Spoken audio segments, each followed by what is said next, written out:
Lá em Lucas capítulo 16, e vamos ler o versículo 19 em diante. Também agradecer ao nosso pastor Osório, fez o convite. Nós estamos aí para somar, né?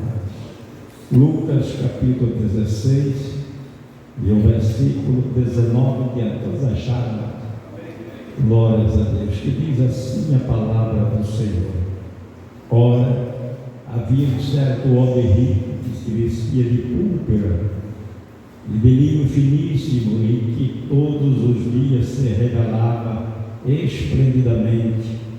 Havia também um certo mendigo chamado Lázaro, coberto de chagas, que jazia à porta daquele e desejava alimentar-se das migalhas que caíam da mesa do rico, e até os cães vinham lamber-se as suas úlceras. Aconteceu morrer o mendigo e ser levado pelos anjos para os seios de Abraão. Morreu também o rico e foi sepultado. No inferno estava em tormentos. Levantou os olhos e viu ao longe Abraão e Lázaro no seu seio. Então, clamando, disse: Pai Abraão, tem misericórdia de mim e manda que Lázaro que molhe em água a ponta do dedo e me refresque a língua, porque estou em tormento nesta chama. Disse, porém, Abraão: Filhos, lembra de que recebeste os teus bens em tua vida, e Lázaro igualmente os males. Agora, porém, aqui ele está consolado, e tu em tormento. E além de tudo está posto um grande abismo entre nós e vós, que de sorte que os que querem passar daqui para vós, outros não podem, e nem os de lá passar para nós. Então replicou: Pai, eu te imploro que mandes a minha casa paterna, porque tenho 5 irmãos, para que dê testemunho, a fim de que não virem também para este lugar de tormento. Respondeu Abraão: Eles têm Moisés e os profetas, ouçam-nos. Mas ele insistiu: Não, pai Abraão, se alguém dentre os mortos for ter com eles, arrepender-se-ão. Abraão, porém, respondeu: Se não houve a Moisés e os profetas, tampouco deixarão de persuadir, ainda que ressuscite alguém entre os mortos. Glórias a Deus por essa bendita e maravilhosa palavra. Podeis assentar. Nós vamos estudar um pouquinho sobre esta verdade. É sobre a verdade. Muitos na verdade é dito que há uma parábola, outros dizem que não é uma parábola, uma história. Mas então, aqui, depois da morte, o destino ele é selado. A gente sabe que hoje é um culto de família, mas às vezes nós temos que falar, às vezes, aquilo que o Espírito Santo ele coloca no nosso coração. Então, aqui em Jesus ele conta a história de um homem rico, claro, e também de um homem pobre chamado Lázaro. Ele fala de vida, ele fala de morte e ele fala de eternidade. Aqui então para nós é um assunto direto, um assunto sério e com profundas lições para também nós aprendermos. A dúvida de muitos é que se isso foi uma parábola ou apenas uma história real.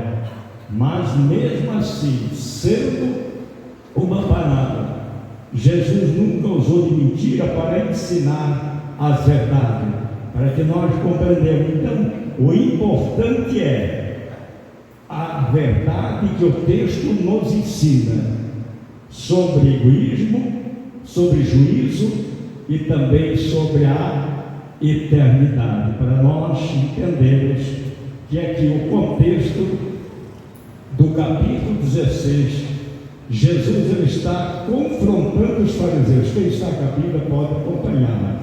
Jesus está confrontando os fariseus, no versículo 14, que eram avarentos, apegados ao dinheiro. O ensino ele vem logo após aquilo que nós lemos, a palavra do administrador fiel, que é do 1 ao 3, do capítulo 16 de Lucas. Então, o capítulo 16, no versículo 19, a qual nós lemos, fizemos menção à leitura, Jesus disse que havia um homem rico que se vestia-se de púrpura e linho fino e vivia sempre cercado ou regadamente, depende da tradução, de luxo. Aqui o foco é como usamos a nossa vida e como também usamos os nossos bens e o que acontece depois da morte. Maravilhoso Deus. Então a exposição, amados, dessa grande palavra são duas vidas. No versículo 19 e o versículo 21, um rico vestia-se de luxo e vivia em festa, um pobre doente chamado Lázaro. Então, para nós entendermos bem claramente, não é pecado nós sermos ricos. O problema é viver sem o quê? Sem Deus e sem misericórdia. Da mesma forma, também não é pecado ser pobre, mas o problema é viver sem Deus e também sem misericórdia. Então, aqui tem uma grande lição para nós. Deus não mede pelo que nós temos, mas pelo que somos diante de Deus.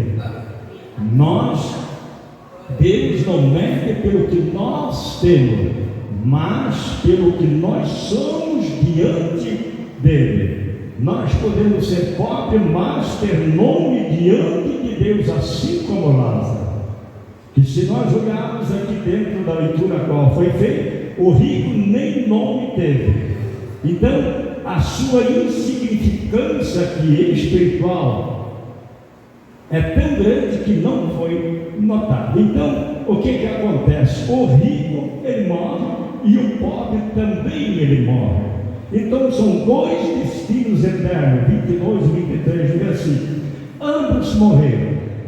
A morte, ele é um grande galardão. Tanto faz ser pobre e rico, mas a morte virá. Então, Lázaro, ele é levado ao quê? Ele é levado pelos anjos aos seios de Abraão, símbolo do consolo eterno. E o rico foi levado para o Hades, lugar de tormento. Então, aqui nós temos uma grande lição.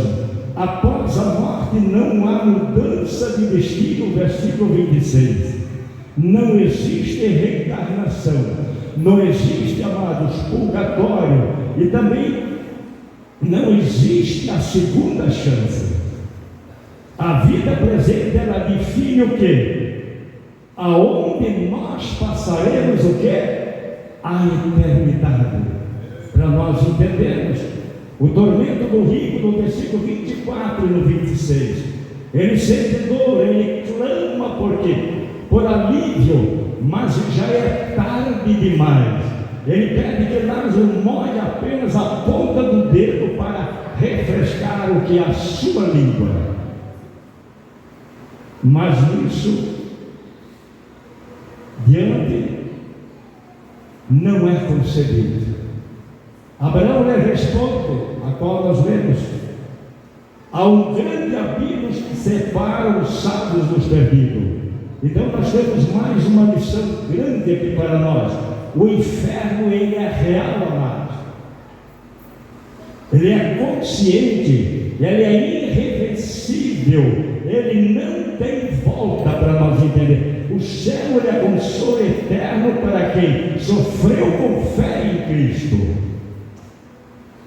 para aqueles que aceitaram, para aqueles que também ouviram a palavra do Senhor, que não rejeitaram. Então, o destino final depende do quê? Da escolha feita exatamente com vida, amados. Aqui na terra é o que nós escolheremos, o que? Aonde nós exatamente passaremos a eternidade. Então, o clamor tardio, aqui nós dizemos assim, pela evangelização, versículo 27 ao 31. O rico lhe pede a Lázaro, que vai avisar o que? Os seus 5 irmãos. Mas Abraão lhe responde: eles têm Moisés e os profetas, e também tem a palavra lá. Mesmo que alguém ressuscitasse, ele continua: se não crerem na palavra, não acreditarão. Faça enquanto, amados, dizemos para nós mesmos nesse momento, façamos enquanto a vida, enquanto há tempo, porque o amanhã ele pode ser tarde demais. Então, a palavra de Deus ela é aquela suficiente para salvar. Glórias a Deus. Muitos querem sinais, muitos querem milagre, amado, mas rejeitam o evangelho simples, que é o evangelho que Jesus nos ensinou. Bendito, louvado o nome santo do Senhor. A hora de evangelizar é agora, depois da morte. É o que? Só resta o juízo. Lá em Hebreus capítulo 9, versículo 27, vai dizer assim, ó: e assim como os homens está ordenado morrerem uma só vez, vindo depois disso virá o que? O juízo. O versículo 27 vai dizer: assim também Cristo, tendo se oferecido uma